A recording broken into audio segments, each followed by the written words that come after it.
The Weekly talked about you the other day. Charlie Pickering Oh, yeah, on yeah, The Weekly that was nice. Yeah. mentioned you on his video. In fact, referenced you as a thinking person's crumpet. That was an interesting line, right? I was like, who says crumpet anymore?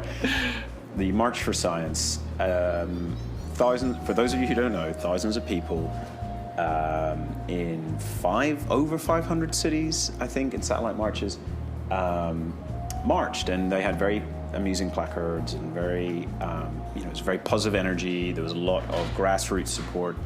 I thought I didn't. So I wasn't actually a supporter of the March for Science because I didn't know what it was actually for. I knew that in the US it was being very much presented as a protest march against the Trump administration in particular, but there has been a range of other issues affecting the US. The satellite marches were, I guess at some level, were supposed to be in support of the US march, but then that wasn't really clear if that would come across in the march, for example, here in Australia, because we don't have the same situation as in America. Science is broadly supported, broadly valued. There's exceptions, notable exceptions, unfortunately, of individuals who don't, but I'm not going to name them. But it's not the same kind of, we don't have a culture war in the same sense as America does.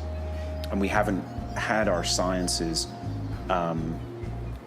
torn apart or being used as a political kind of punching bag in the same way. So, in a nutshell, I think you march when you stand for something. There is an action that you're for, that you're agitating and advocating for, in the civil rights movement, for example.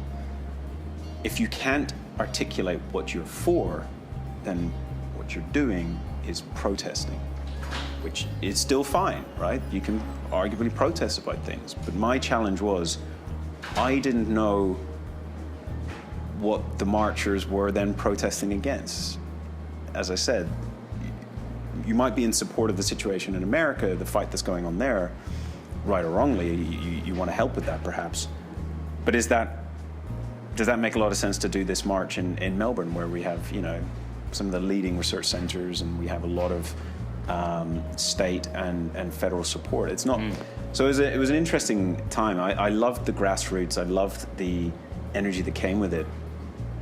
But I couldn't give a carte blanche sort of support for something I couldn't figure out what it was actually for. So I want to be positive in that sense and support something that was advocating for something in particular. Now, that's not to say I think it was one of my nightmares, actually, and it didn't come to pass, which is just incredible, was that some nutjob would run into the crowd with a brick and throw the brick through a window. And there would be scientists riot, right? Because every news camera would have focused on that. Yeah.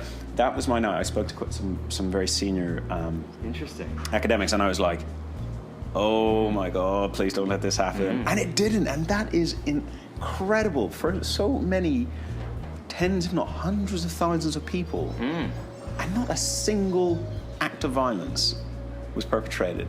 I don't think that's ever happened before in history. Like, that's incredible, just by sheer coincidence.